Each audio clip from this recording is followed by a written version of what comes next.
Halo Tribuners, Anda sedang menyaksikan live update Tribun News, edisi Jumat 18 Februari 2022 sore. Seperti biasa, kami akan menyajikan informasi terkini dari berbagai daerah yang akan dilaporkan secara langsung oleh reporter kami di lapangan. Bersama saya Diamita, inilah live update selengkapnya. Kita menuju kabar pertama Tribuners dari Sulawesi Barat. Sejumlah orang diamankan petugas Satuan Polisi Pamung Praja Kabupaten Mamuju saat melakukan razia di 3 penginapan di Mamuju. Mereka diamankan karena tidak dapat menunjukkan surat nikah saat razia pada Kamis 17 Februari malam lalu. Dan laporan selengkapnya dan juga bagaimana saat itu suasana penggerebekan akan dilaporkan rekan jurnalis Tribun Sulbar, Abdul Rahman. Silakan dengan laporan Anda.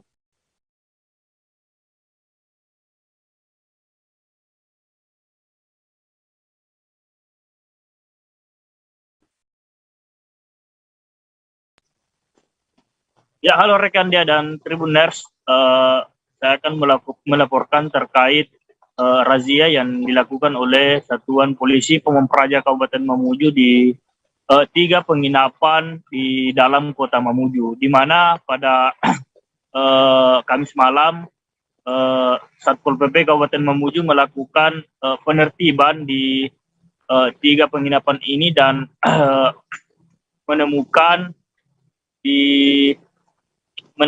pasangan yang tidak memiliki surat nikah di 3 penginapan tersebut, di mana pasangan yang ditemukan ini ada 8 dan kemudian diamankan di kantor Satuan Polisi Pamung Praja Kabupaten Mamuju. Demikian dia. Iya, mungkin ada informasi lain yang disampaikan rekan Rahman. Ya, terkait dengan tujuan daripada penertiban atau razia ini dilakukan karena adanya laporan dari masyarakat kepada Satuan Polisi Pamung Praja Kabupaten Mamuju bahwa di beberapa tempat atau di beberapa penginapan yang kemudian dirazia pada Kamis malam ini telah banyak para remaja ataupun masyarakat yang melakukan hubungan yang hubungan terlarang ataupun tidak memiliki tidak memiliki surat nikah. Demikian dia. Baik, terima kasih rekan Rahman, dan berikut Tribuners kami tampilkan hasil wawancara jurnalis kami bersama Kasat Pol PP Mamuju Edi Suryanto selengkapnya.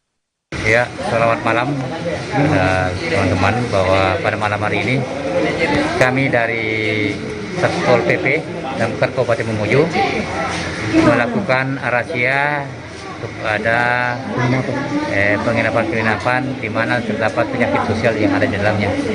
Berapa titik yang diracing? Kami sampaikan bahwa dari razia yang kita lakukan malam ini ada sekitar 3 titik, dan dari 3 titik itu kurang lebih 8 pasang kita temukan pasangan yang bukan suami istri. Ini rata-rata remaja, Pak? Ya, rata-rata saya lihat ini remaja. Ada 1 orang tadi, Pak, yang ditemukan yang sudah agak tua, Pak. Ya, tapi pada umumnya didominasi oleh remaja, dan saya sangat sedih melihat kondisi saat ini karena rata-rata di bawah 20 tahun. Iya, 20 tahun. Iya, ada beberapa yang memang di atas 20 tahun, tapi saya lihat rata-rata. Tindak lanjut, Pak, seperti apa? Jadi untuk saat ini kita adakan pembinaan dulu. Kita bawa ke kantor, kemudian kita lakukan pembinaan. Setelah itu, kalau mereka masih melakukan seperti itu, kita akan tindak lebih lanjut. Kalau kita laporkan kepada pihak yang berwenang. Ini akan dilakukan terus ke depan sidak, Pak, ya, untuk Jadi untuk sidak ini kami tetap mengharapkan dari masyarakat untuk menyampaikan kepada kami, membuat surat aduan kepada kami, karena dengan dasar itu kami bisa turun ke lapangan untuk mengetahui seberapa banyak tempat-tempat penginapan yang terdapat orang-orang yang berpenyakit. Seorang pimpinan pondok pesantren di Kabupaten Batanghari, Provinsi Jambi menjadi tersangka kasus pencabulan Tersangka sudah melakukan perbuatan bejat itu kepada santriwatinya sebanyak 2 kali. Pimpinan Ponpes itu ditangkap setelah orang tua dari korban melapor ke unit PPA Polres Batanghari. Informasi lebih lengkapnya akan dilaporkan rekan Musawira, jurnalis Tribun Jambi di sana. Silakan rekan Wira dengan informasi yang sudah Anda himpun. Ya, baik rekan Dia, terima kasih dan selamat sore Tribuners. Dapat saya sampaikan di Provinsi Jambi, khususnya di Kabupaten Batanghari, memang benar apa yang disampaikan rekan Dea bahwa Satuan Reskrim Polres Batanghari melalui unit PPA telah mengamankan pelaku pelecehan seksual yang berinisial MNH pada Kamis 17 Februari 2022 kemarin.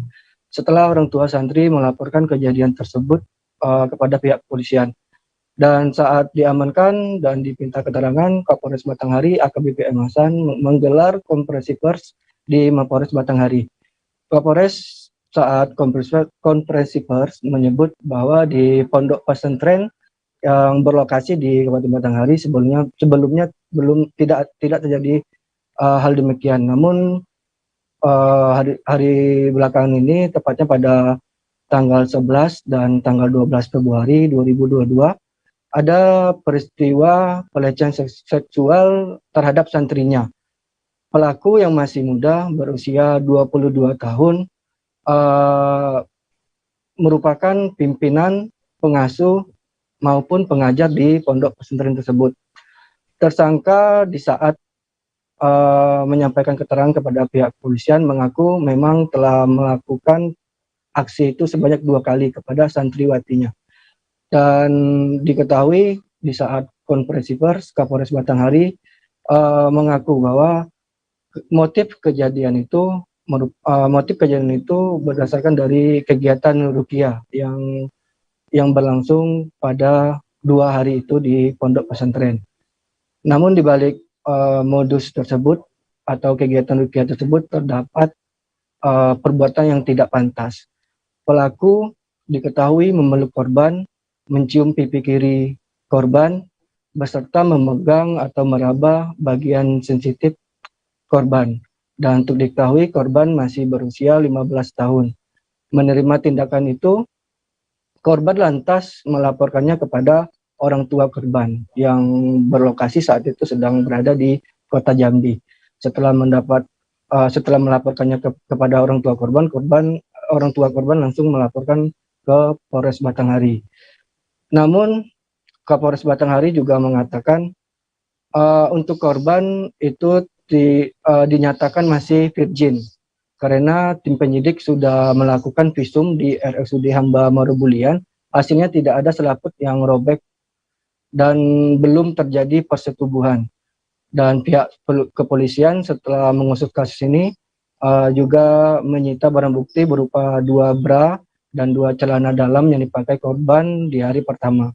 Barang bukti selanjutnya ada 1 baju gamis, jilbab, dan celana pendek saat dipakai korban di hari kedua, tepatnya pada 12 Februari 2022.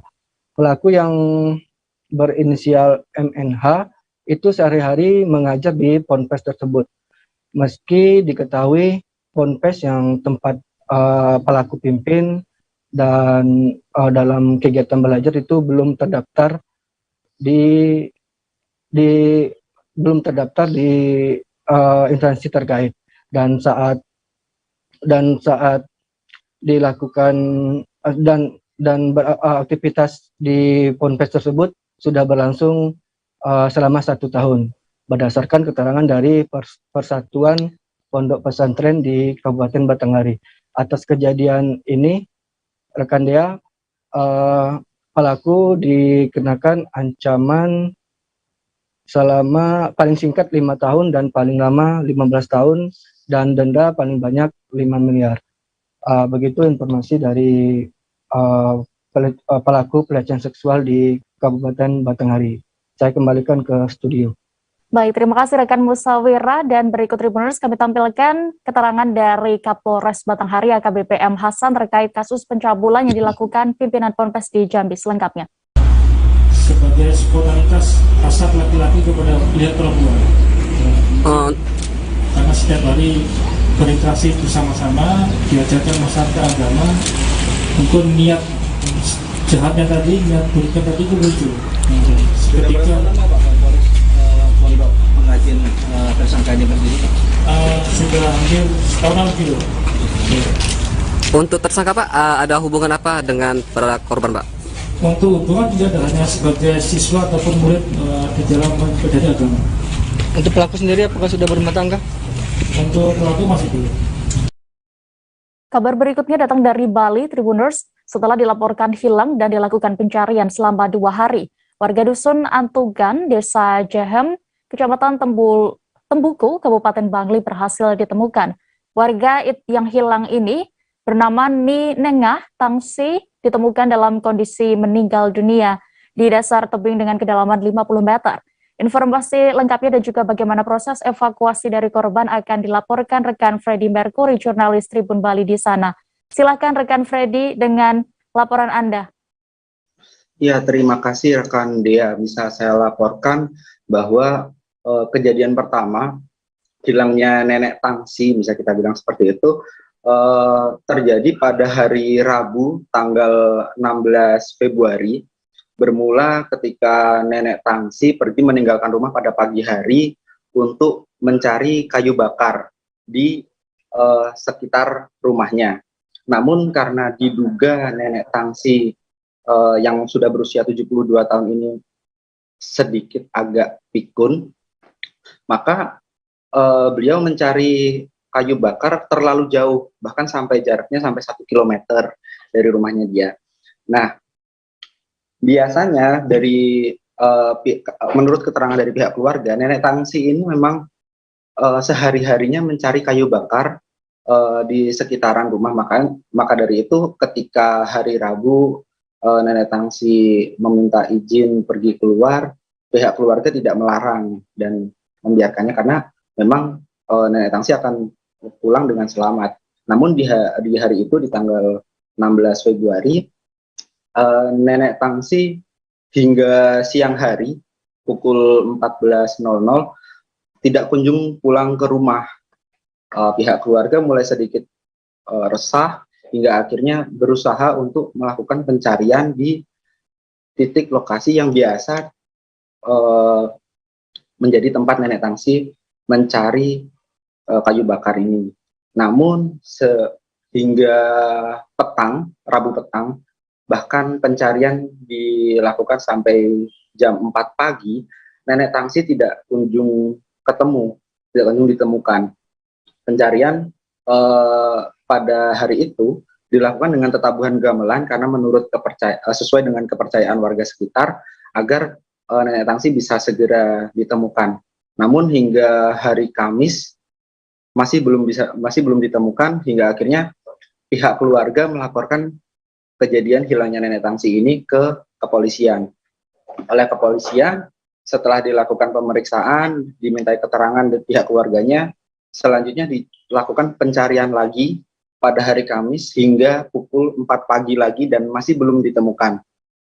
Nah, pada hari Jumat sekitar pukul 8 pagi, salah seorang warga dari desa tetangga justru yang melihat sosok tubuh nenek Tangsi yang berada di tebing, di dasar tebing.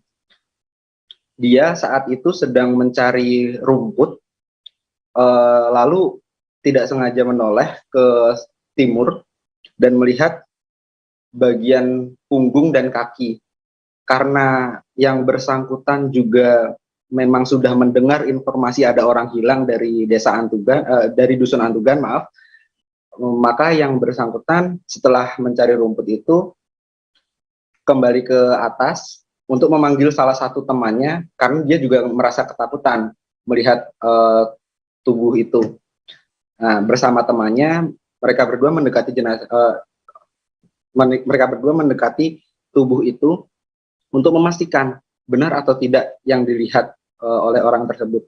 Dan ketika benar dipastikan bahwa itu adalah sosok tubuh seorang wanita, dan karena sudah menerima informasi ada seorang lansia yang hilang, akhirnya dua orang itu melapor ke desa tetangga tersebut di dusun Antugan itu, dan oleh warga selanjutnya dilakukan pencarian menggunakan drone karena mengingat titik jatuhnya nenek tangsi ini itu berada di tebing yang cukup curam dengan kedalaman sekitar 50 meter dari permukaan. Nah, setelah dari gambar drone ditemukan dan dipastikan lokasinya di mana, selanjutnya dilakukan proses evakuasi oleh warga dan tim gabungan. Demikian dia. Baik, terima kasih rekan Freddy untuk informasi Anda dari Bali. Selamat bertugas kembali. Dan Tribuners, berikut keterangan dari Kapolsek Tembuku, AKP Putu Gede Ardana terkait insiden ini, selengkapnya kami tampilkan. 2 hari yang lalu kita mendapat laporan dari masyarakat di Antugan ini bahwa ada salah satu warganya yang hilang, yang belum pulang dari jam 2 siang. Ya.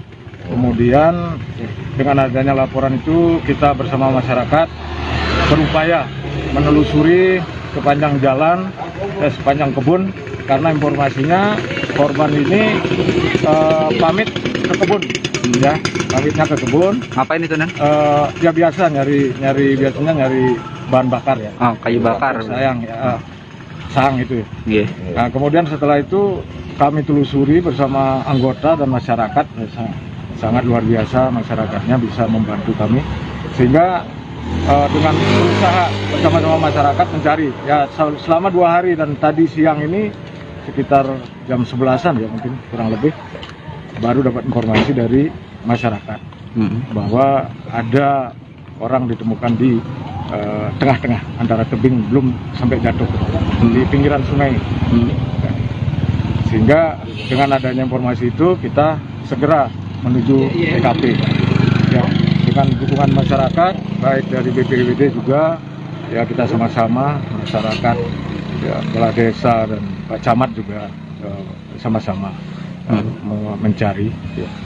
Akhirnya sampailah kita di TKP, ditemukan mayatnya masih di tengah antara tebing, belum sampai ke bawah jatuhnya. Kira-kira itu berapa meter? Perkiraan udah 5 meteran ya, 50 meter ya? 50 meter jatuh dari permukaan itu ya, Nan? Kedalamannya. Sejumlah warga yang menjadi tamu di sebuah acara syukuran di Desa Tandipah, Kabupaten Banjar, Kalimantan Selatan diduga mengalami keracunan massal. Mereka mengeluh mengalami muntah, diare, dan pusing.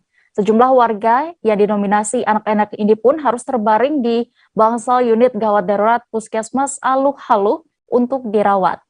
Rekan kami dari jurnalis dari Banjarmasin Post, Muhtar Wahid, akan melaporkan selengkapnya. Silakan rekan Muhtar. Baik, Dea, dapat kami laporkan dari Kabupaten Banjar, Provinsi Kalimantan Selatan.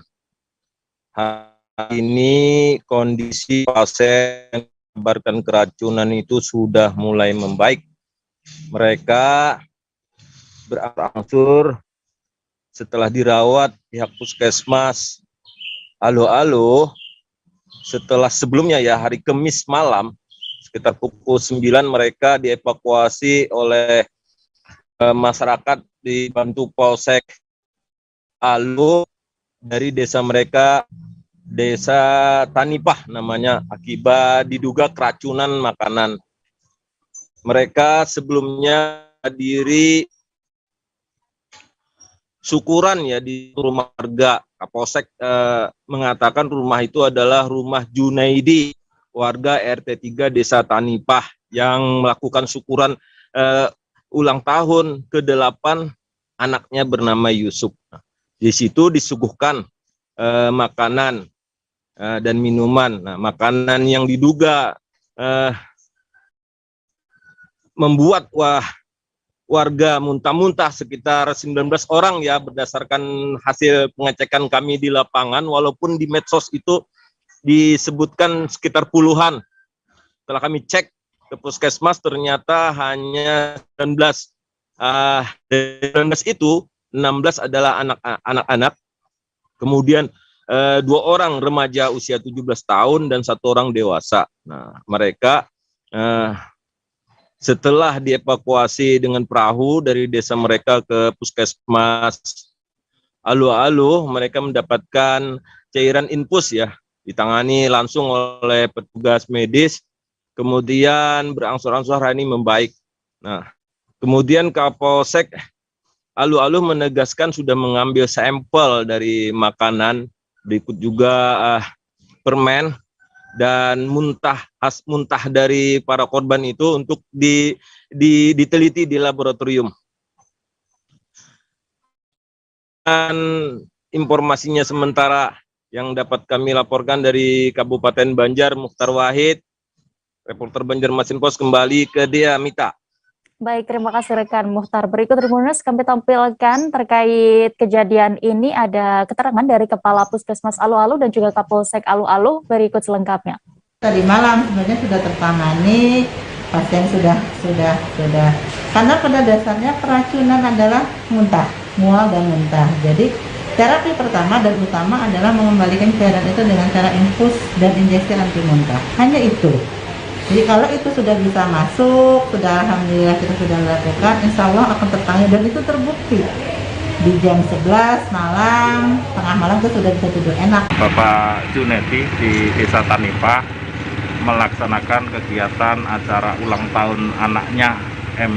Yusuf ya, yang ke-8 tahun ya. Tapi di situ Pak Junedi menghidangkan makanan berupa nasi goreng. Ya. Beberapa jam setelah itu, terutama anak-anak mengalami mual-mual, pusing, juga mencret. Akibat dari makan nasi goreng tersebut ya. Setelah itu masyarakat banyak membawa ke Puskesmas Alu-alu dibantu dengan anggota Polsek. Beredar video detik-detik aksi saling dorong antara aparat TNI Polri dengan CEO Maluku FC Irwan Maulana. Dalam video tersebut tampak sejumlah aparat keamanan mendorong CEO Maluku FC ini ke pinggir lapangan sepak bola. Insiden ini terjadi sesaat seusai laga Maluku FC versus Persidikap Kediri pada babak 32 besar Liga 3 Nasional.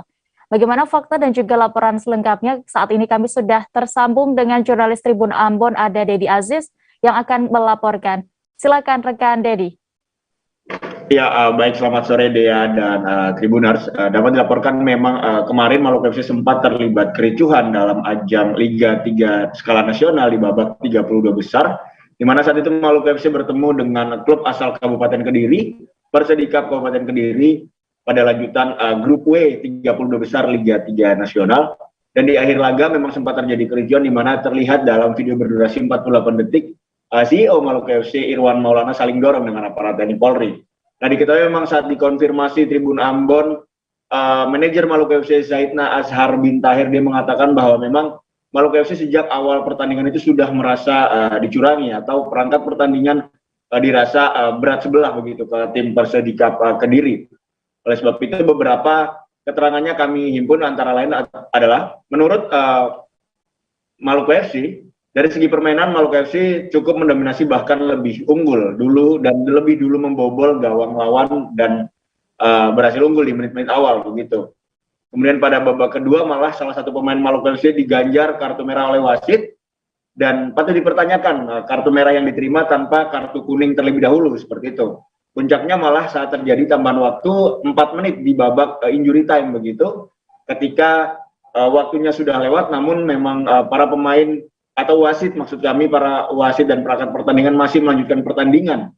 Ketika tambahan waktu yang diberikan 4 menit malah dilanjutkan sampai menit ke-8 begitu. Saat melakukan protes, Kapten Maluku FC justru tidak diindahkan protesnya oleh wasit dan perangkat pertandingan yang memimpin jalannya laga begitu. Alhasil kericuhan pun tak bisa dihindari, dan Zaidna Azhar bin Tahir sempat melakukan live report dari akun Facebook pribadinya dan menguraikan apa yang terjadi di lapangan begitu, Dea. Baik, terima kasih rekan Dedi Aziz untuk laporan Anda dari Ambon. Selamat bertugas kembali. Tribuners, kami akan jeda sejenak dan kembali dengan informasi pilihan lainnya. Tetaplah di Live Update Tribun News. Oke, apa kabar Bang Arif di sini untuk strateginya? Kalau saya sendiri di game week 37 ini yang semalam baru mulai, apa yang dirasakan saya udah Kak Fernita? Sebenarnya Sebenarnya aku nggak ngerasa itu penangkapan atau penggerebekan atau apapun itu. Karena gini loh, posisinya aku kriteria.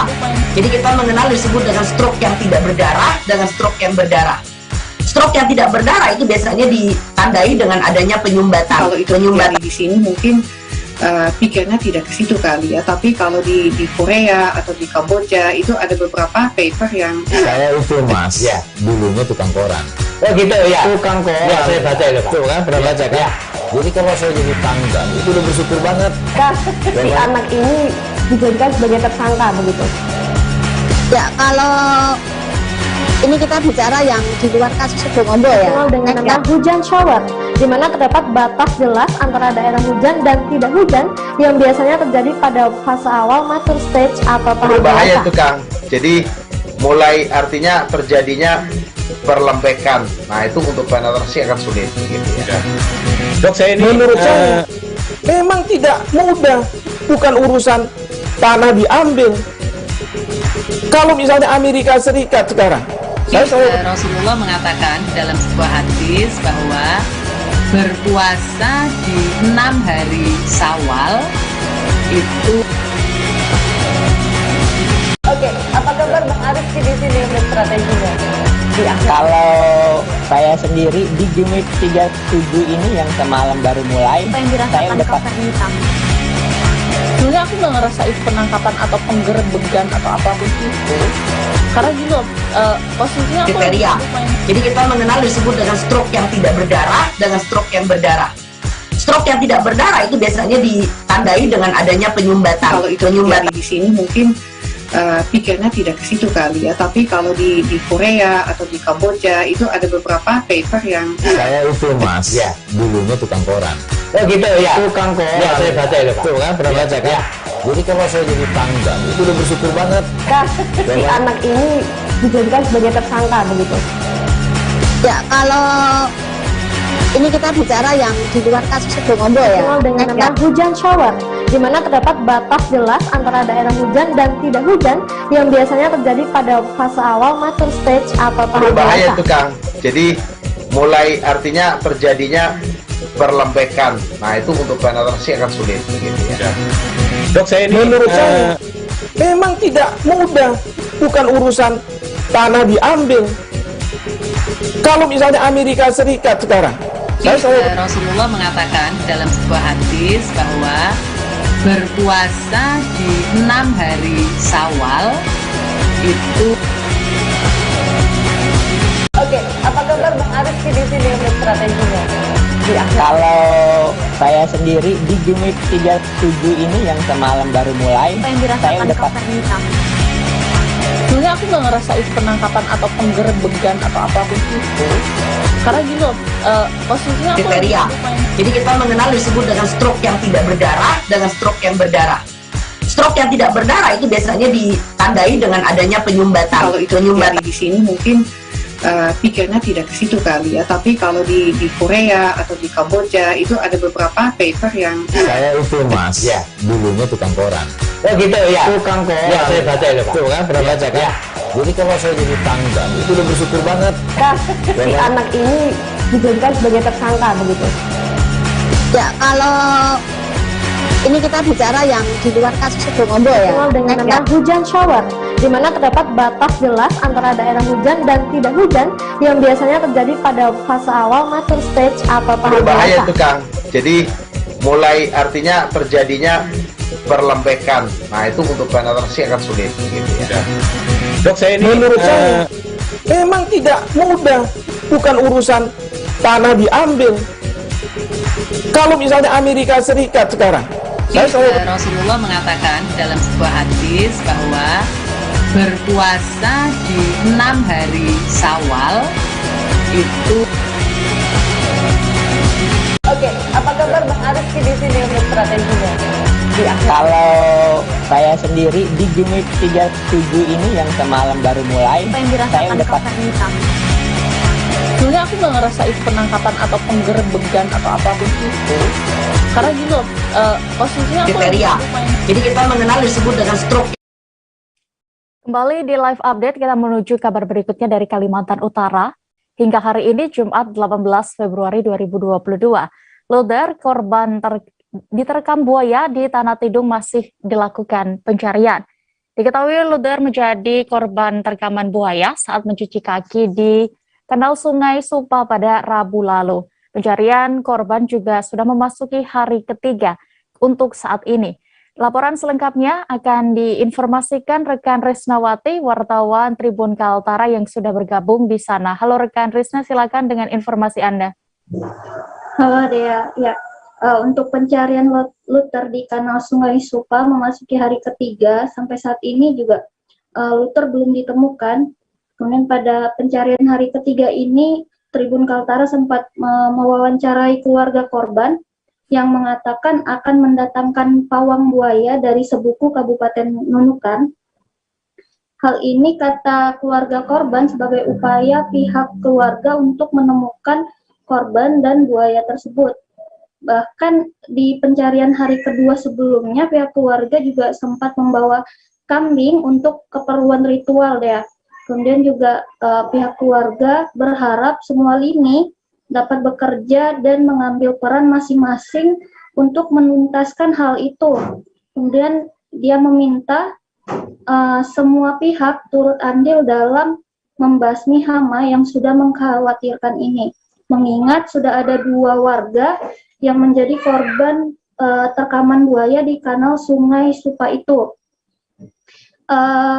Keluarga korban ini juga menyampaikan bahwa semua pihak maksud saya harus bergerak cepat, jangan sampai ada korban selanjutnya. Sementara itu dari Kepala Pelaksana BPBD Tanah Tidung juga berharap dalam pencarian korban harus ada pihak yang menjadi koordinator pencarian ya. Kemudian juga tupoksi ini yang kata dia belum dipahami semua orang sehingga banyak yang menganggap bahwa BPBD ini sebagai leading sektornya. Meski belum ada koordinator dalam pencarian korban, pihaknya tetap melaksanakan tugas-tugas kemanusiaan yang sudah melekat. Kemudian juga pihaknya tetap membantu pencarian, namun tidak bisa mengambil keputusan sepihak. Harus ada sinergitas antar instansi terkait dalam mengambil tindakan. Kemudian juga Kepala Pelaksana mengatakan pihaknya tetap membantu. Diketahui juga dalam pencarian hari ketiga ini 4 personel BPBD diterjunkan dalam membantu pencarian korban. Selain itu BPBD juga menurunkan 1 armadanya yakni perahu karet untuk mobilisasi pencarian. Seperti itu dia. Baik, terima kasih rekan Resna untuk laporan Anda dari Tanah Tidung, Kalimantan Utara. Selamat bertugas kembali. Kita menuju informasi berikutnya, Tribuners. Bupati Kabupaten Bolmong, Yati Suprejo Mokoago, melakukan kunjungan di Musrembang dan meninjau 3 kecamatan Dumoga. Di sana Bupati memaparkan tentang kehadiran kawasan industri Mongondo atau Kimong yang akan mulai dibangun tahun ini. Menurut Bupati Yasti ini, jika kehadiran Kimong akan sangat membantu perekonomian di Kabupaten Bolmong. Selengkapnya akan dilaporkan rekan Deltan Durado, wartawan dari Tribun Manado di sana. Silakan dengan informasi Anda. Baik rekan Dea, Bupati Kabupaten Bolmongondo Yasti Suprejo Mokoago melakukan kunjungan untuk memantau musrembang di 6 kecamatan di wilayah Dumoga Raya. Dan dalam kunjungan tersebut, Bupati Yasti Mokoago membeberkan sejumlah prestasinya dalam membangun Kabupaten Bolmong mulai dari 2018 hingga di akhir masa jabatannya itu di tahun 2022. Ini adalah pemantauan musrembang terakhir sebelum Yasti memasuki masa akhir kepemimpinannya di Kabupaten Bolmongondo yang akan berakhir pada Maret 2022 ini. Dan salah satu yang paling ia sosialisasikan ke masyarakat Dumoga Raya adalah kehadiran kawasan industri Mongondo yang akan mulai dibangun tahun 2022. Yasti mengatakan bahwa kawasan industri Mongondo atau biasa disebut dengan Kimong akan mulai dibangun pada pertengahan tahun 2022 dan saat ini sudah dilakukan survei-survei terkait pembebasan lahan maupun ada tim-tim dari pemerintah pusat yang sudah turun untuk melakukan survei dan kemungkinan pembangunannya itu akan dibangun 2022 dan akan berlangsung hingga 2025. Kawasan industri Mongondo sendiri akan membuat perekonomian Kabupaten Bolmong semakin meningkat dikarenakan investasi yang nantinya datang ke Kabupaten Bolmong dari kawasan industri Mongondo ini itu diperkirakan mencapai 10 miliar US dollar atau kalau dirupiahkan mencapai 40 triliun. Yasti berharap kehadiran Kimong di Kabupaten Bola Mongondo bisa didukung sepenuhnya oleh masyarakat Kabupaten Bola Mongondo, terutama masyarakat Dumogaraya yang menjadi bagian penting dari Kabupaten Bolmong dan pembangunan Kimong. Yasti pun optimis kalau pembangunan Kimong sendiri akan menyerap tenaga kerja yang tidak sedikit. Tenaga kerja yang dimaksud adalah tenaga kerja asal Kabupaten Bolmong. Pada kesempatan musrembang tersebut, Yasti mengatakan ada 33.000 tenaga kerja yang dibutuhkan untuk mengisi kawasan industri Mongondo jika selesai dibangun. Dan ini adalah potensi yang paling besar yang akan diperoleh oleh Kabupaten Bolmong, terutama dalam tenaga kerja, keperluan tenaga kerja sendiri. Warga Kabupaten Dumogoraya sendiri mengaku sangat senang dengan kehadiran Kimong. Mereka juga berharap pembangunan Kimong segera dimulai dan segera selesai juga, agar industri-industri seperti industri pertanian yang ada di Kabupaten Bola Mongondo juga segera bisa berjalan dan berdampak pada peningkatan peningkatan pendapatan perekonomian masyarakat. Selain Kimong, Yasti juga akan memulai pembangunan bandara Lodamukago di tahun 2022 dan kemungkinan juga akan selesai di tahun 2024. Demikian rekan Dea. Baik, terima kasih rekan Nil Tedurado untuk laporan Anda, dan berikut Tribuners kami tampilkan keterangan dari Bupati Bolmong Yasti Suprejo Mokoago selengkapnya. Itu dalam rangka apa sih sehingga harus turun langsung? Saya harus langsung karena ini akhir daripada RTPMD 2018. Saya harus menjelaskan berbagai pencapaian pemerintah dan saya juga harus jujur menyampaikan apa yang belum tercapai. Jadi supaya masyarakat tahu, tidak mendengar dari sana sini, jelas, dan kita semua memaparkan secara faktual dengan data yang ada. Data-data ini adalah data-data dari BPS. Dan kemudian penilaian independen ini sesuai dengan tadi saya jelaskan, ada lembaga-lembaga yang ditunjuk oleh negara sesuai dengan ketentuan undang-undangan untuk menilai terkait dengan kinerja pemerintahan. Jadi harus saya yang menjelaskan agar supaya tidak jelas. Nah, ini akhir dari periode saya dan Pak Yani sebagai Bupati dan Wakil Bupati, dan tentunya juga saya harus menyampaikan terima kasih atas dukungan masyarakat selama ini kepada saya dan Pak Yani selaku Bupati dan Wakil. Kabar duka datang dari keluarga Dodi Sudrajat yang baru saja kehilangan sang ayah. Ayah Dodi Sudrajat mengembuskan nafas terakhirnya pada Kamis 17 Februari kemarin. Dodi tidak kuasa menahan tangis saat menceritakan pesan terakhir ayahnya yang belum berkesempatan bertemu dengan Galaskay. Info selengkapnya akan dilaporkan jurnalis Warta Kota yang saat ini sudah bergabung bersama kami di sana. Rekan Desi Selviani, silakan dengan laporan Anda.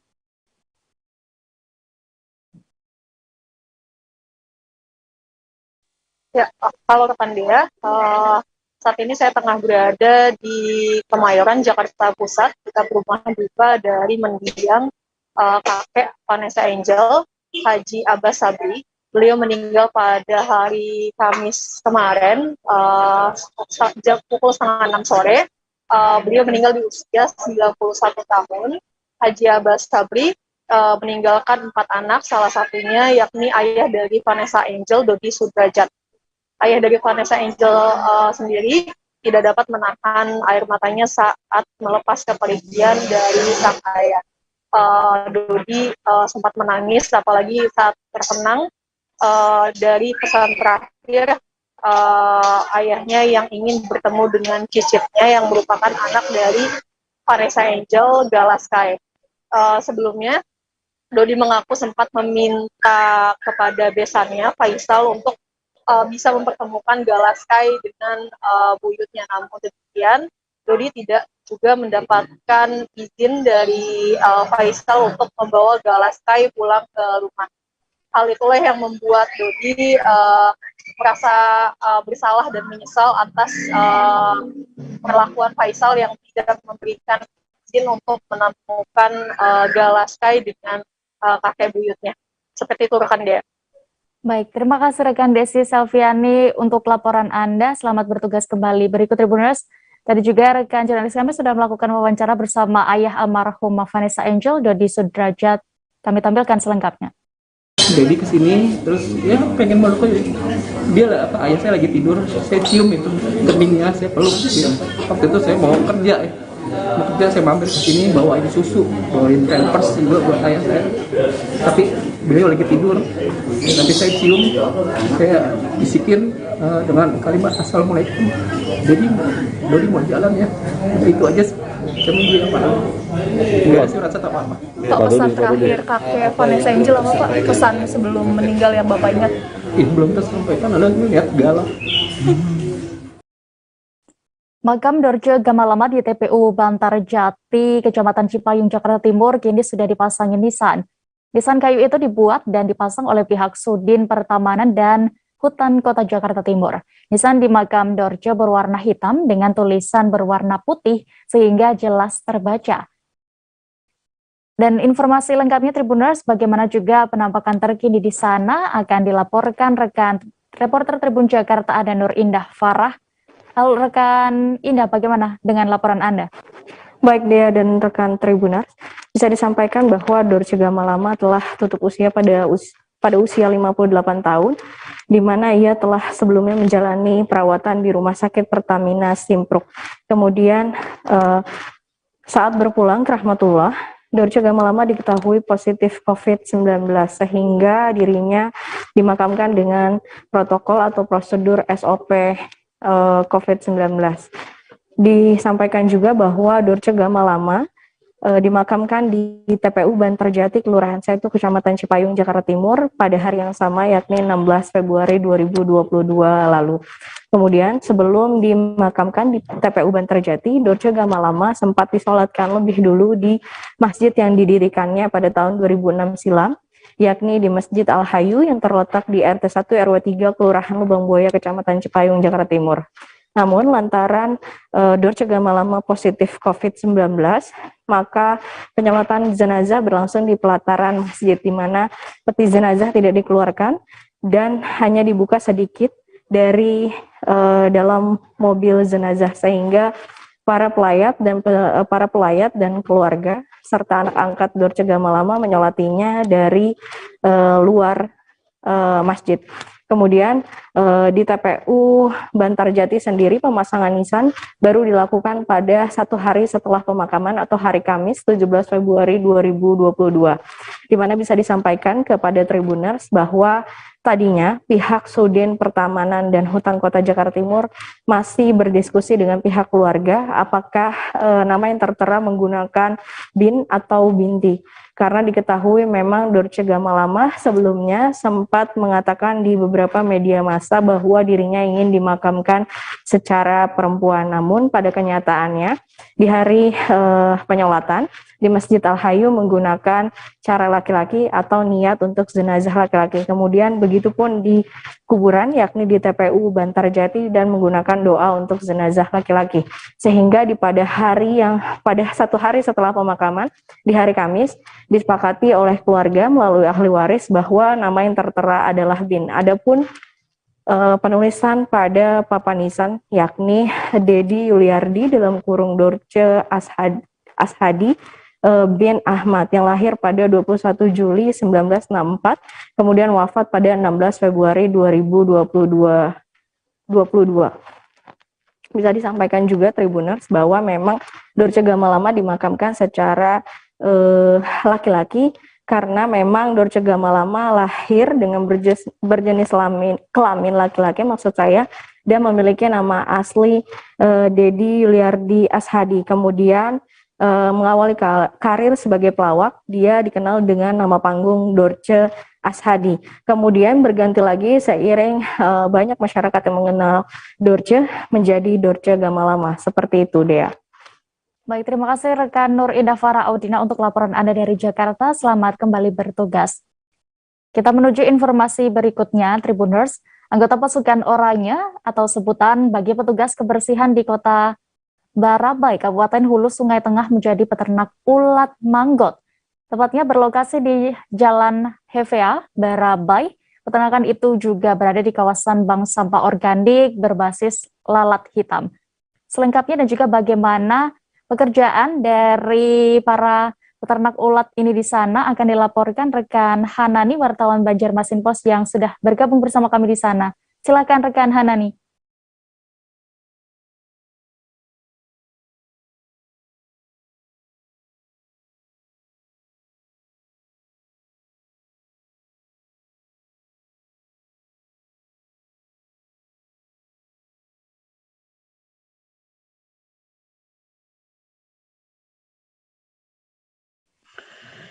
Ya, selamat sore Dia, selamat sore Tribuners. Petugas kebersihan di Kota Barabai, Kabupaten Hulu Sungai Tengah, Kalimantan Selatan atau biasa disebut anggota pasukan Oren itu sudah beternak ulat maggot sejak tahun 2020 lalu. Usaha ini merupakan program dari Dinas Lingkungan Hidup dan Perhubungan Kabupaten Hulu Sungai Tengah yang berlokasi di Jalan Hepea, Barabai. Dan peternakan ini juga berada di kawasan bank sampah organik berbasis lalat hitam atau dibangun di eks gudang karet yang tak terpakai, yang statusnya itu dipinjam pakaikan oleh pihak perusahaan swasta ke pemerintah daerah. Ada 5 anggota petugas kebersihan yang mengelola usaha tersebut.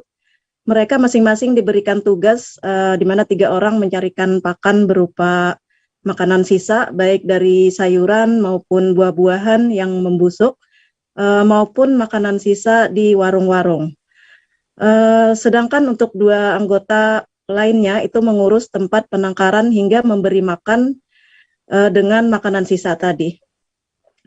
Menurut keterangan Kepala Bidang Pengelolaan Sampah dan Limbah Dinas Lingkungan Hidup dan Perhubungan Pak Ahmad Syafaat, keberadaan peternakan ulat itu untuk pemanfaatan sampah organik secara maksimal. Salah satunya dengan memproduksi pupuk kompos, juga memproduksi sampah organik sendiri cukup tinggi di Kabupaten Hulu Sungai Tengah, baik yang dihasilkan dari rumah tangga maupun warung makan serta di pasar-pasar. Untuk mempercepat proses penguraian sampah organik menjadi kompos, penggunaan ulat maggot sangat mendukung. Dalam 1 bulan itu ulat maggot tuh bisa mengurai 4-5 ton sampah menjadi kompos. Selanjutnya, kompos atau pupuk organik yang dihasilkan digunakan untuk pemeliharaan tanaman hias di taman-taman kota milik pemerintah kabupaten. Selain mempercepat penguraian sampah, ulat maggot juga dipelihara petugas kebersihan dari Dinas Lingkungan Hidup dan Perhubungan. Mereka juga menjual ke masyarakat yang punya usaha membuat kompos, juga ke peternak unggas maupun masyarakat yang memiliki budidaya ikan atau mengusahakan peternakan budidaya ikan. Untuk harga jualnya, ulat maggot itu dibanderol dengan harga 10.000 sampai 15.000 per kilogram tergantung ukuran ulat. Hasil penjualannya diserahkan oleh dinas terkait untuk menambah kesejahteraan kebersihan, petugas kebersihan maksud saya yang berstatus tenaga kontrak atau non-PNS tersebut. Berdasarkan keterangan salah satu petugas kebersihan yang mengelola peternakan ulat, Syarif, beternak ulat maggot itu cukup mudah dan tak memerlukan modal yang besar. Peralatan pendukungnya hanya berupa kelambu atau rumah untuk penangkaran lalat sampai bertelur, kemudian baskom sebagai tempat untuk menaruh telur hingga menjadi ulat. Untuk itu cukup mencarikan sisa makanan seperti sayuran dan buah-buahan yang busuk di pasar-pasar yang biasanya tidak dipakai lagi oleh para pedagang. Kemudian jika tidak ada makanan sisa, bisa diganti pula dengan dedak atau limbah dari penggilingan padi. Seperti itu, Dea. Baik, terima kasih rekan Hanani melaporkan dari Banjarmasin. Selamat bertugas kembali. Dan Tribuners, berikut keterangan dari Kabid Pengelolaan Sampah dan Limbah Dinas Lingkungan Hidup Hulu Sungai Tengah, Ahmad Syafaat selengkapnya. Dari Dinas Lingkungan Hidup dan Perhubungan Kabupaten Hulu Sungai Tengah, kita berada di kawasan budidaya maggot dari lalat BSF atau Block Butterfly, dan kita di sini sudah sejak tahun 2020. Ada berapa banyak ulat yang dipelihara? Nah, di sini alhamdulillah dari hasil budidaya maggot sudah ada sekitar 200 baskom. 200 baskom yang dipelihara di budidaya maggot ini. Terus kelengkapannya apa aja untuk budidaya ini? Untuk budidaya cukup sederhana, cukup alat wadah untuk makan ulatnya atau dari baskom. Kemudian makanannya apa tuh Pak? Makanannya dari sampah organik. Dari sampah organik, sisa makanan. Dari sisa sayuran, dari sisa buah-buahan dan sebagainya. Dan juga ada tempat untuk budidaya ulatnya. Itu. Ketika ulatnya sudah menjadi prepupa dan menjadi pupa, kemudian dia masuk ke tempat rumah lalatnya di penangkarannya, jadi dia jadi lalat untuk siap telur. Nelayan di Kabupaten Selayar, Sulawesi Selatan menemukan benda mirip roket buatan Amerika. Selengkapnya sesaat lagi hanya di live update Tribun News. Oke, apa kabar Bang Arif di sini untuk strateginya? Kalau saya sendiri di Jumip 37 ini yang semalam baru mulai, saya udah pasti. Sebenarnya aku nggak ngerasain penangkapan atau penggerebegan atau apapun itu, karena gini loh, posisinya aku kriteria. Jadi kita mengenal disebut dengan stroke yang tidak berdarah dengan stroke yang berdarah. Stroke yang tidak berdarah itu biasanya ditandai dengan adanya penyumbatan. Kalau itu penyumbatan di sini mungkin pikirnya tidak ke situ kali ya, tapi kalau di Korea atau di Kamboja itu ada beberapa paper yang saya itu Mas, ya dulunya tukang koran. Oh gitu ya. Tukang koran. Ya saya baca itu Pak. Tuh kan pernah baca kan? Ya. Jadi kalau saya jadi tanggal itu udah bersyukur banget. Si anak ini dijadikan sebagai tersangka begitu. Ya kalau ini kita bicara yang di luar kasus Sidoarjo ya. Dengan nama hujan shower, di mana terdapat batas jelas antara daerah hujan dan tidak hujan yang biasanya terjadi pada fase awal mature stage atau tahap berbahaya itu Kang. Jadi mulai artinya terjadinya perlembekan. Nah itu untuk penetrasi akan sulit gitu ya. Dok saya ini menurut saya memang tidak mudah, bukan urusan tanah diambil. Kalau misalnya Amerika Serikat sekarang, Rasulullah mengatakan dalam sebuah hadis bahwa berpuasa di 6 hari Syawal itu. Oke, apa kabar Bang Arif di sini untuk strateginya? Kalau saya sendiri di Jumip 37 ini yang semalam baru mulai, saya udah pasti. Sebenarnya aku nggak ngerasain penangkapan atau penggerebegan atau apapun itu, karena gini loh, posisinya aku kriteria. Jadi kita mengenal disebut dengan stroke yang tidak berdarah dengan stroke yang berdarah. Stroke yang tidak berdarah itu biasanya ditandai dengan adanya penyumbatan. Kalau itu penyumbatan di sini mungkin pikirnya tidak ke situ kali ya, tapi kalau di Korea atau di Kamboja itu ada beberapa paper yang saya itu Mas, ya dulunya tukang koran. Oh gitu ya. Tukang koran. Ya saya baca itu Pak. Tuh kan pernah baca kan? Ya. Jadi kalau saya jadi tanggal itu udah bersyukur banget. Si anak ini dijadikan sebagai tersangka begitu. Ya kalau ini kita bicara yang di luar kasus Sidoarjo ya. Dengan nama hujan shower, di mana terdapat batas jelas antara daerah hujan dan tidak hujan yang biasanya terjadi pada fase awal mature stage atau tahap berbahaya itu Kang. Jadi mulai artinya terjadinya perlembekan. Nah itu untuk penetrasi akan sulit gitu ya. Dok saya ini menurut saya memang tidak mudah, bukan urusan tanah diambil. Kalau misalnya Amerika Serikat sekarang, Rasulullah mengatakan dalam sebuah hadis bahwa berpuasa di 6 hari Syawal itu. Oke, apa kabar Bang Arif di sini untuk strateginya? Kalau saya sendiri di Jumip 37 ini yang semalam baru mulai, saya udah pasti. Sebenarnya Sebenarnya aku nggak ngerasa itu penangkapan atau penggerebegan atau apapun itu. Karena gini loh, posisinya aku kriteria. Jadi kita mengenal disebut dengan stroke yang tidak berdarah dengan stroke yang berdarah. Stroke yang tidak berdarah itu biasanya ditandai dengan adanya penyumbatan. Kalau itu terjadi di sini mungkin pikirnya tidak ke situ kali ya, tapi kalau di Korea atau di Kamboja itu ada beberapa paper yang saya itu mas ya dulunya tukang koran. Oh gitu ya, tukang koran ya, saya baca itu pak. Tuh kan pernah baca kan ya. Jadi kalau saya jadi tanggal itu udah bersyukur banget. Si anak ini dijadikan sebagai tersangka begitu. Ya, kalau ini kita bicara yang di luar kasus Situbondo ya. Dengan nama hujan shower, di mana terdapat batas jelas antara daerah hujan dan tidak hujan yang biasanya terjadi pada fase awal mature stage atau tahap Berbahaya dewasa. itu Kang. Jadi mulai artinya terjadinya perlembekan. Nah itu untuk penetrasi akan sulit. Gitu ya. Dok, saya ini menurut saya memang tidak mudah, bukan urusan tanah diambil. Kalau misalnya Amerika Serikat sekarang, Rasulullah mengatakan dalam sebuah hadis bahwa berpuasa di 6 hari Syawal itu. Oke, apa kabar Bang Arifki di sini untuk strateginya? Kalau saya sendiri di Jumip 37 ini yang semalam baru mulai, saya udah pasti. Sebenarnya aku nggak ngerasa itu penangkapan atau penggerebegan atau apapun itu. Karena gini loh, posisinya aku kriteria. Jadi kita mengenal disebut dengan stroke yang tidak berdarah dengan stroke yang berdarah. Stroke yang tidak berdarah itu biasanya ditandai dengan adanya penyumbatan. Kalau itu terjadi di sini mungkin pikirnya tidak ke situ kali ya, tapi kalau di Korea atau di Kamboja itu ada beberapa paper yang saya itu mas ya dulunya tukang koran. Oh gitu ya, tukang koran ya, saya baca itu pak. Tuh kan pernah baca kan ya. Jadi kalau saya jadi tanggal itu udah bersyukur banget. Si anak ini dijadikan sebagai tersangka begitu.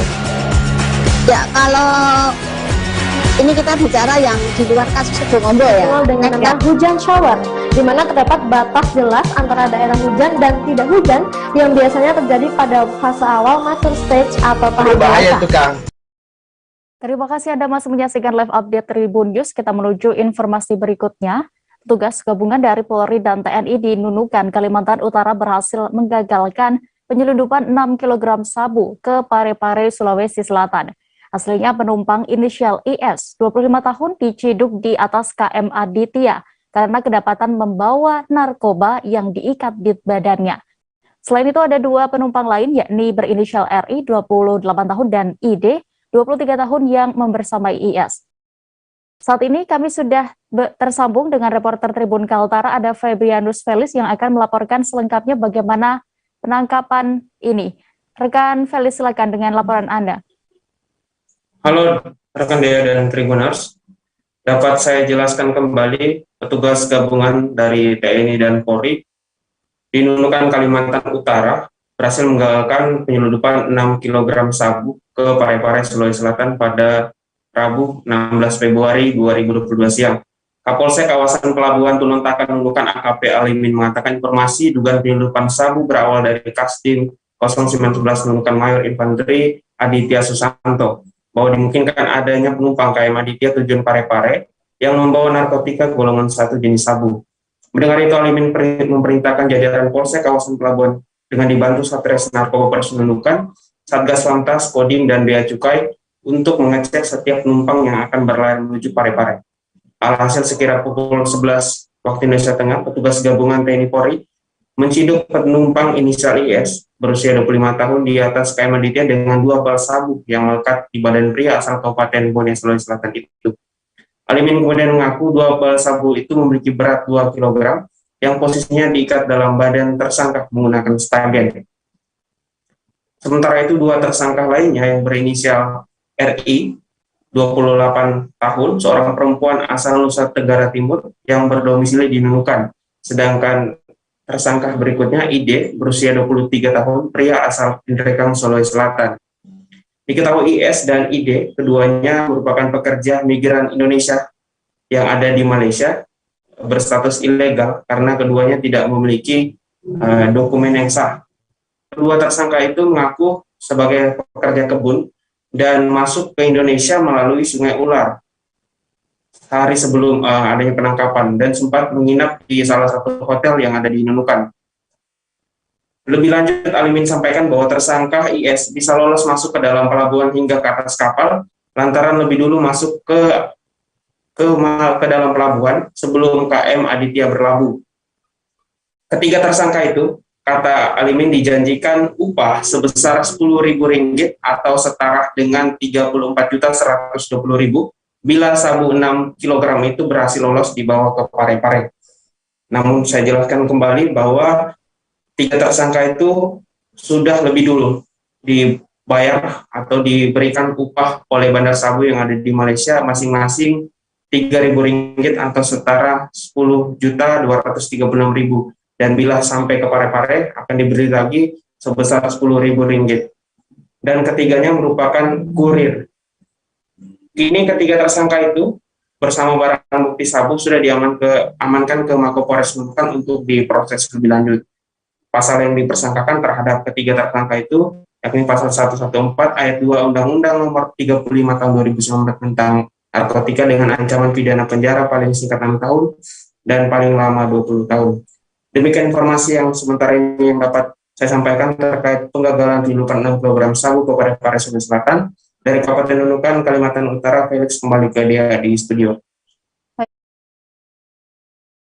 Ada keterangan dari Kapolsek kawasan Pelabuhan Tununtakan Nunukan, AKP Alimin, terkait kasus ini selengkapnya. Lewat laut lewat Sungai Ular ya, Ular baru masuk ke Nunukan. Jadi diikat pakai stagen. Semuanya dipakai stagen di ini. Jadi ya satu orang ini, dua ini baru diikat stagen ini. Buat apa katanya kan uangnya? Mereka mau, alasannya apa itu? Ya rata-rata sih alasannya itu faktor ekonomi. Kelangkaan minyak goreng belakangan terjadi di Kepulauan Bangka Belitung di tengah subsidi yang telah diberikan pemerintah. Di Kabupaten Bangka Barat, 2 agen yang biasanya mendistribusikan sudah lama tidak menerima kiriman minyak goreng. Untuk laporan selengkapnya akan dilaporkan oleh reporter Bangka Pos, ada Rizky Rianda Palevi di sana. Silakan rekan Rizky. Ya, untuk kelangkaan minyak goreng ini sudah terjadi sejak Senin tanggal 14 Februari lalu. Namun saat itu untuk kondisi minyak goreng masih ada, baik itu minyak goreng disubsidi ataupun yang non-subsidi. Tetapi pada saat itu para pemilik warung sudah mulai membatasi penjualan minyak goreng, yakni untuk satu orang hanya bisa membeli satu minyak goreng dengan ukuran 1 liter. Namun saat ini untuk kondisi minyak goreng di Kabupaten Bangka Barat sudah kosong. Seperti halnya di Pasar Muntok, dari 3 pedagang yang ditemui tidak ada yang menjual minyak goreng dari berbagai merek, baik yang non-subsidi ataupun yang non-subsidi. Dengan kondisi tersebut ternyata memang dari gudang yang sering atau yang biasa memasok minyak goreng ke para pedagang kondisinya sudah kosong. Satu di antara juga di gudang Sakin yang berada di Kelurahan Sungai Daeng, bahkan Sakin mengatakan sudah sekitar 2 minggu pihaknya tidak menjual minyak goreng. Sakin juga berharap pihak agen yakni CV2 Menara Nusantara yang berada di Pangkal Pinang dapat mendistribusikan, karena memang untuk stok minyak goreng di Kabupaten Bangka Barat distributornya yakni adalah CV2 Menara Nusantara yang berada di Pangkal Pinang. Selain itu juga pemilik gudang lain yakni Sunfi yang berada di Jalan Basuki Rahmat Kecamatan Muntok juga mengungkapkan fenomena yang sama. Bahkan untuk pemilik yakni Sunfi juga sudah berkomunikasi dengan agen minyak subsidi pemerintah, namun juga tetap tidak mendapatkan jawaban yang diinginkan atau tidak ada kiriman stok dari pihak distributor. Selain itu, saat kami konfirmasi kepada Kepala Dinas Koperasi UMKM Industrian Kabupaten Bangka Barat, ID mengatakan pihaknya juga terkait ada rencana suplai sebanyak 400 dus untuk ke Kabupaten Bangka Barat. Tapi untuk hingga kini kami masih belum menerima konfirmasi terkait adanya 400 dus minyak goreng tersebut. Sedangkan untuk kelangkaan minyak goreng ini, ID mengatakan dikarenakan memang dari agen yang berada di Pangkal Pinang berkurang, sedangkan untuk agen dari Pangkal Pinang sendiri mengatakan juga stoknya yang dikirim dari pusat juga mengalami terhambat, sehingga mereka tidak bisa mendistribusikan minyak goreng ke berbagai daerah. Ya. Baik, terima kasih rekan Rizky Irianda untuk laporan Anda. Selamat bertugas kembali. Dan Tribuners, wartawan kami juga sudah melakukan wawancara bersama Sakian, pemilik gudang. Berikut selengkapnya. 10 hari lah, 10 hari ya. Ya. Jadi bakal ada lagi kapan Pak? Mudah-mudahan hari Sabtu Pak. Sabtu ya? Ya. Seberapa banyak Pak? 400 dulu. Jadi kita bagikan ke toko-toko semua. Semua toko besar kecil kita bagi Pak.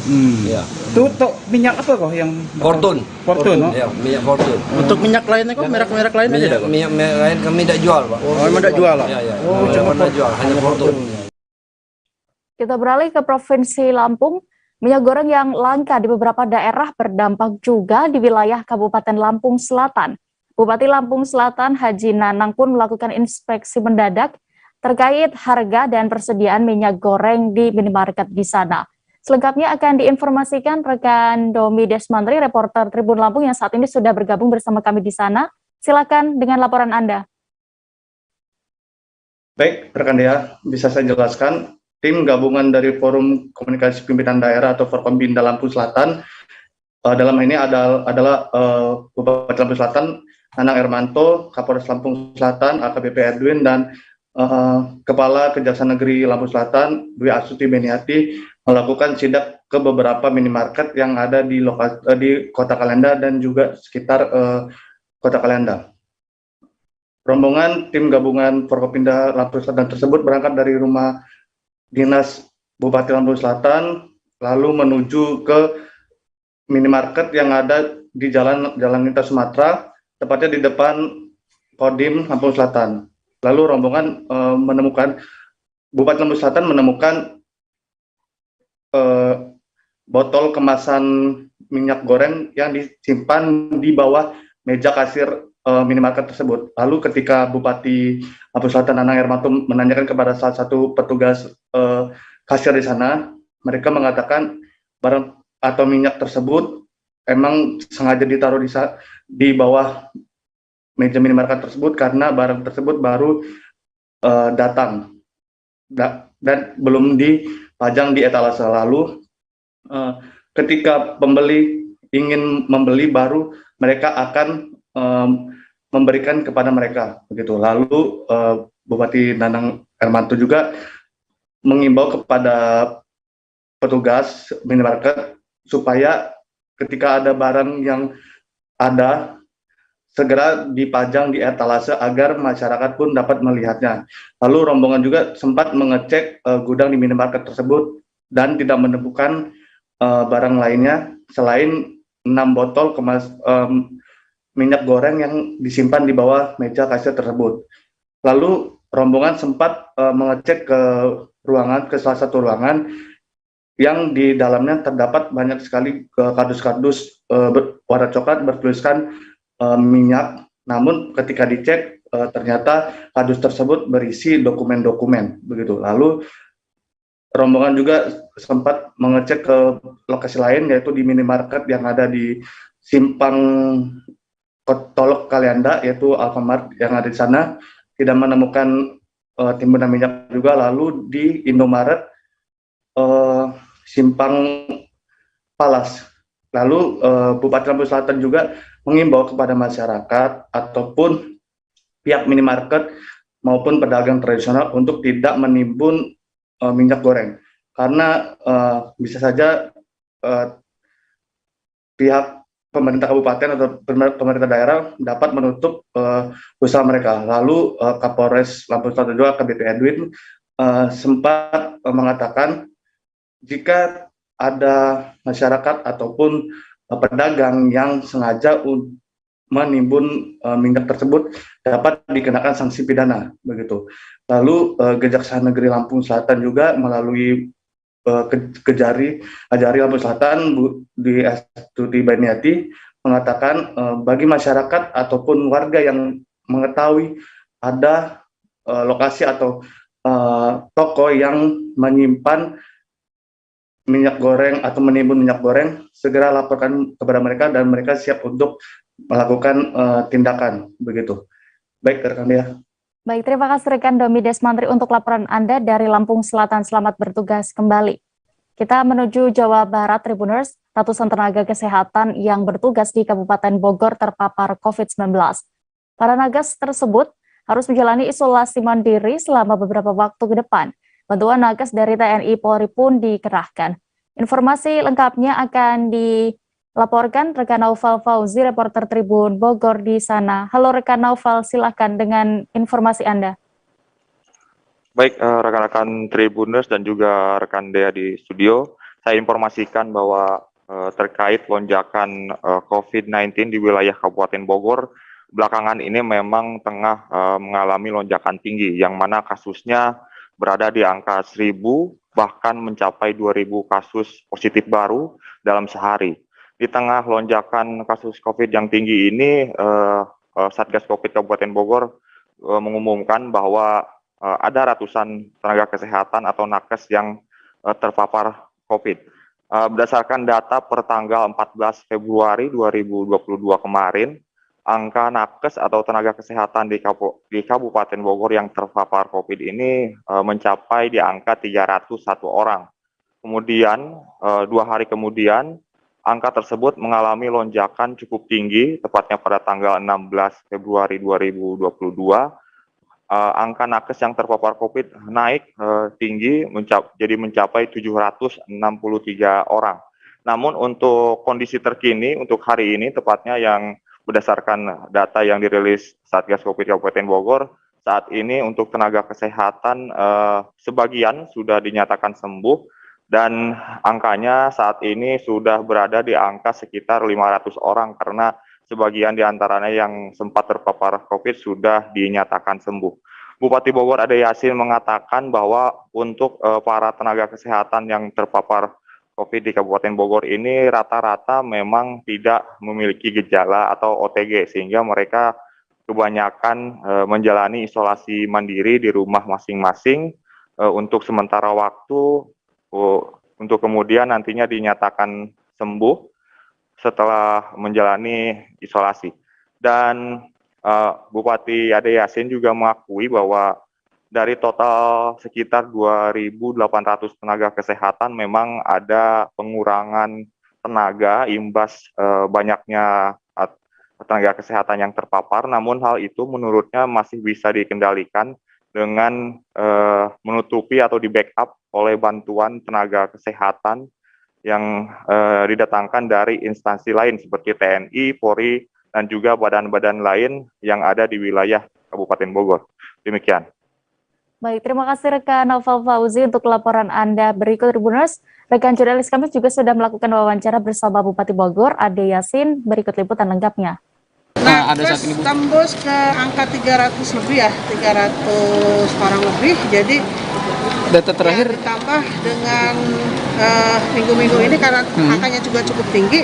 Jadi sekitar 763 nakes yang terpapar. Dari berapa itu totalnya? Dari 2.800-an. Berarti kan ada kekurangan tenaga untuk penyediaan. Itu bagaimana cara pemerintah Kabupaten Bogor untuk memaksimalkan? Kita dibantu oleh TNI Polri, ada tenaga kesehatannya ya, dan organisasi profesi seperti ini, perusahaan-perusahaan yang punya tenaga kesehatan dan lain-lain, kita maksimalkan saja tenaga kesehatan yang ada, termasuk klinik dan rumah sakit. Sekarang kondisinya seperti apa Bu untuk kondisi nakes sendiri kesehatannya yang terpapar? Nakes rata-rata itu tak bergejala, tak bergejala, tapi mereka kan harus isoman. Jadi isoman itu butuh waktu kira-kira seminggu atau 10 hari. Berapa banyak Bu yang ada sembuh? Terhambat, tetapi kita banyak dibantu juga oleh tenaga-tenaga yang lain dari lembaga-lembaga juga ada. Yang ada sembuh berapa banyak nakesnya? Yang sembuh itu sekitar 150 orang. Dari 700 itu ya? Karena kan baru minggu-minggu ini nih, yang pertambahannya, karena kan pertambahan ini juga besar karena apa? Karena hasil tes ya. Jadi ketika Anda kena, berarti istri Anda dites, anak dites, satu rumah dites, lalu teman kerja dites. Kita beralih ke Riau. SMA Negeri Pekanbaru yang berada di Jalan Abdul Muiz, Kecamatan Sail ditutup. Terpantau tidak ada proses pembelajaran tatap muka di tengah pandemi COVID-19 ini. Penutupan sekolah ternyata dilakukan setelah adanya belasan siswa dan seorang guru yang positif COVID-19. Selengkapnya dan juga pantauan terkini di sekolah tersebut akan diinformasikan reporter Tribun Pekanbaru, ada Syaiful Misgiono di sana. Silakan dengan laporan Anda.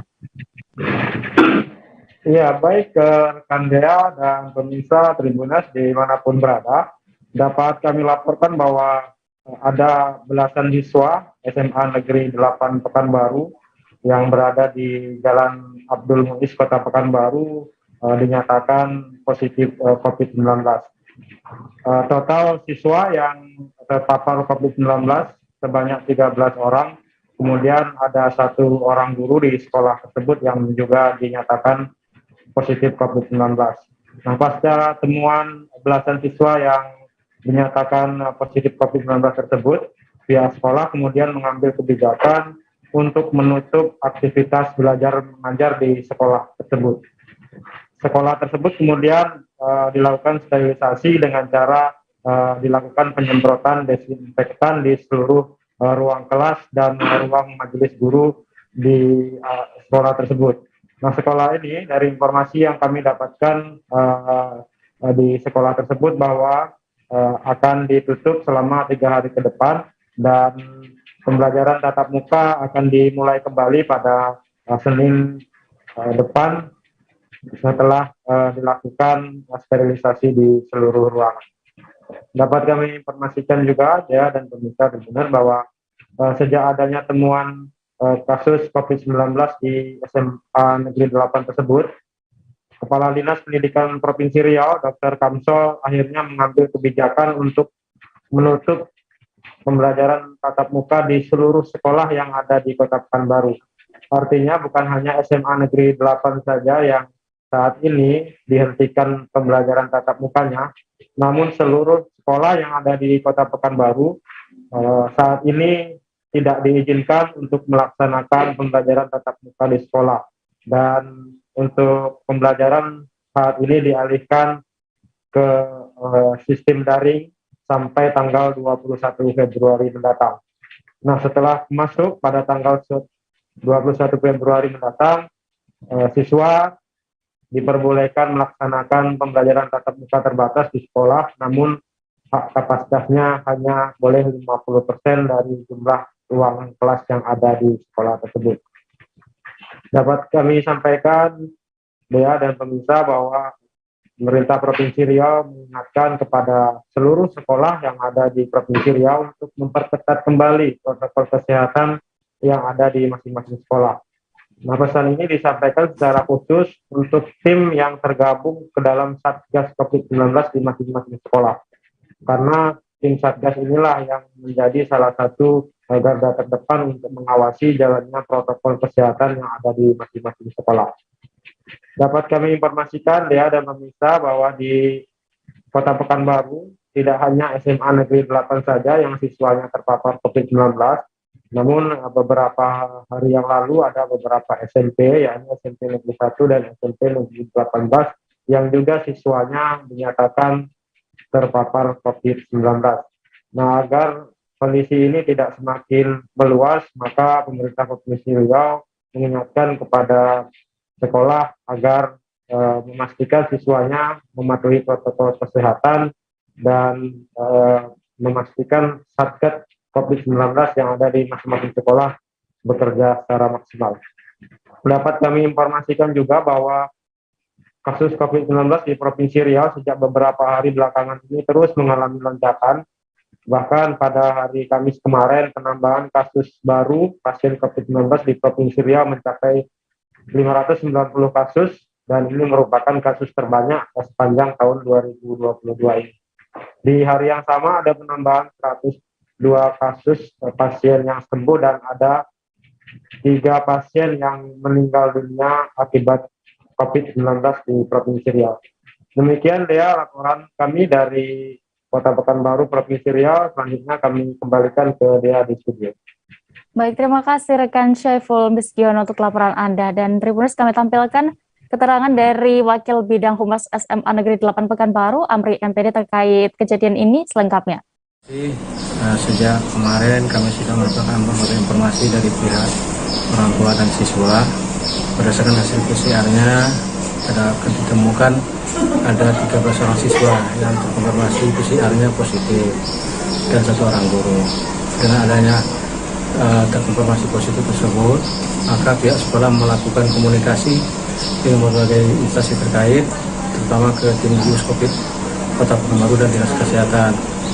Maka kita ambil langkah-langkah selanjutnya adalah melaksanakan swab pada hari ini dan hari Sabtu kemarin, dan juga kita lakukan penyemprotan di semua ruangan yang ada di sekolah. Total ada berapa siswa dan guru Pak yang positif COVID-19? 14 orang. Untuk saat ini seperti apa Pak belajar mengajar dihentikan? Iya, sejak hari kemarin, hari Rabu, kita sudah melaksanakan sistem pelajaran secara daring atau PJJ. Mereka siswa kita itu berada di rumah masing-masing. Sampai kapan Pak nantinya Pak? Untuk 3 hari ke depan, insya Allah harusnya kita mulai masuk PTM lagi mudah-mudahan. Untuk aktivitas belajar sendiri seperti apa Pak? Tetap berjalan seperti biasa sesuai jadwal, tapi pelaksanaan pembelajarannya. Nelayan di Kabupaten Kepulauan Selayar, Sulawesi Selatan menemukan benda serupa rudal atau roket. Di badan benda tersebut ada tulisan Made in the USA dan juga logo bendera Amerika Serikat. Benda itu juga diduga masih aktif, dan laporan selengkapnya juga bagaimana penampakan benda temuan tersebut akan dilaporkan oleh reporter Tribun Timur ada Muslimin Emba di sana. Silakan rekan Emba, bisa Anda informasikan. Ya, baik Dea dan Tribuners, dapat saya jelaskan terkait temuan benda serupa roket ataupun rudal di Kabupaten Kepulauan Selayar. Ini ditemukan oleh nelayan bernama Andi Ali yang kemudian ditemukan pada 9 Februari, namun baru dilaporkan ke pihak Koramil setempat itu sepekan setelahnya atau 16 Februari.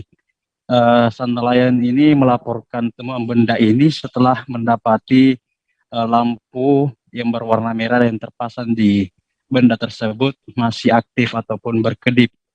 Atas dasar itulah keberadaan benda ini pun cukup menggemparkan masyarakat setempat karena disinyalir merupakan sebuah benda asing ataupun perangkat yang tak lazim bagi masyarakat setempat.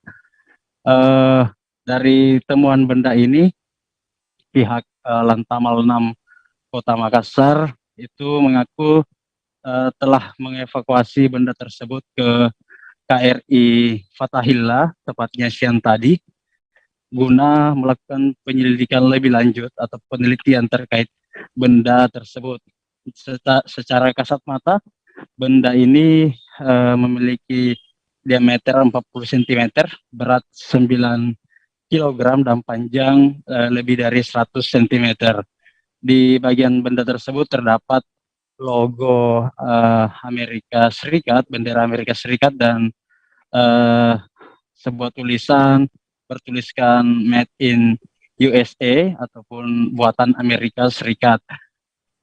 Pihak dari Komandan Lantamal 6 Makassar, Laksamana Pertama Dr. Benny Sukandari, itu menyebut bahwasanya benda tersebut merupakan side scan sensor, side scan sonar begitu, yang berfungsi ataupun bertujuan untuk melakukan perekaman ataupun merekam aktivitas bawah laut yang ada di Selayar. Namun untuk kepastian benda itu milik siapa ataupun yang menggunakan dari instansi mana, itu masih didalami lebih lanjut.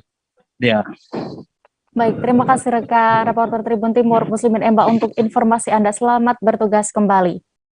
Kita beralih ke informasi berikutnya. Tersangka pembunuhan di Kota Bitung, Sulawesi Utara pada 2015 silam akhirnya berhasil ditangkap tim Resmob Polres Bitung di Bantaeng, Sulawesi Selatan. Pelaku berinisial AK sempat buron selama hampir 6 tahun. Tersangka ini sempat melarikan diri dan berpindah-pindah seperti di Gorontalo, Palu, dan terakhir di Bantaeng. Informasi lebih lengkapnya dan juga bagaimana kronologi akhirnya bisa tertangkap akan dilaporkan rekan Christian Wayungkere, jurnalis Tribun Manado di sana. Silakan Anda paparkan rekan Christian. Ya, selamat malam Dev dan Tribuners dimanapun Anda berada. Jadi setelah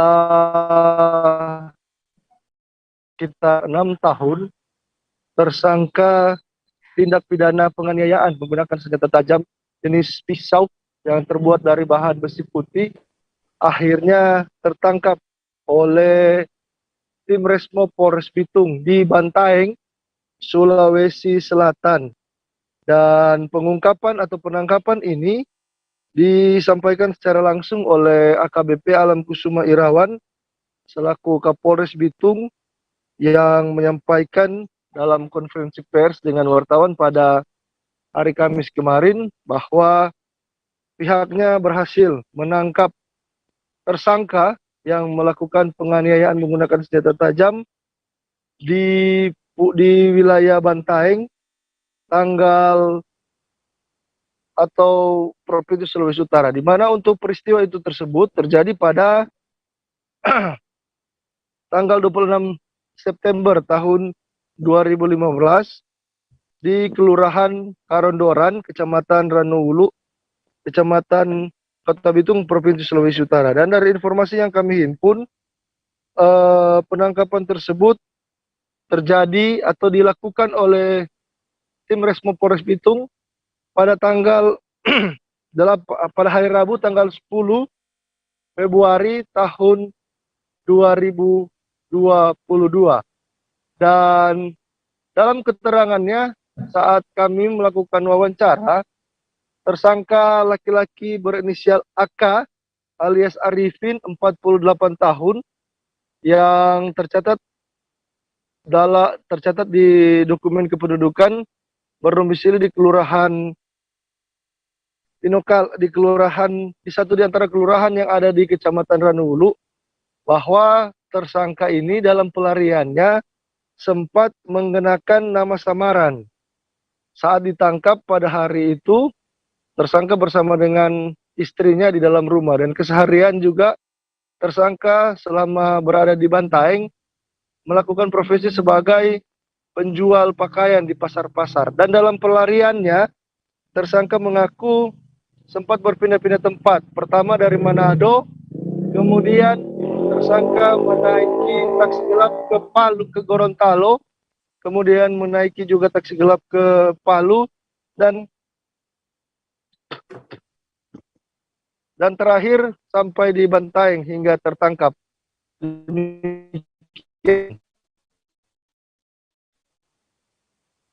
Baik, terima kasih rekan Christian Wayungkir untuk laporan Anda. Dan berikut Tribuners kami tampilkan keterangan dari Kapolres Bitung AKBP Alam Kusuma Irawan terkait kasus ini selengkapnya. Jadi hari ini kita akan melaksanakan konferensi kasus pembunuhan yang terjadi di tahun 2015, tepatnya hari Sabtu tanggal 26 September sekitar jam 9 malam di Kelurahan Karondoran, Kecamatan Ranowulu, Kabupaten Bitung, Kota Bitung. Untuk korban sendiri atas nama Denny Pinontoan. Kemudian untuk tersangka atas nama Arifin Kaseger. Yang bersangkutan juga pernah menjalani hukuman di tahun 2009 dalam kasus pengeroyokan yang mengakibatkan matinya orang. Informasi tadi sekaligus menutup perjumpaan kita dalam live update Tribun News kali ini. Dan lantaran masih di tengah pandemi Tribuners, kami kembali mengingatkan Anda untuk selalu menerapkan protokol kesehatan dimanapun Anda berada, meski sudah mendapatkan vaksin 2 dosis lengkap. Saya Diamita beserta kru yang bertugas pamit. Terima kasih dan sampai jumpa. Jangan lupa like, subscribe, dan share ya!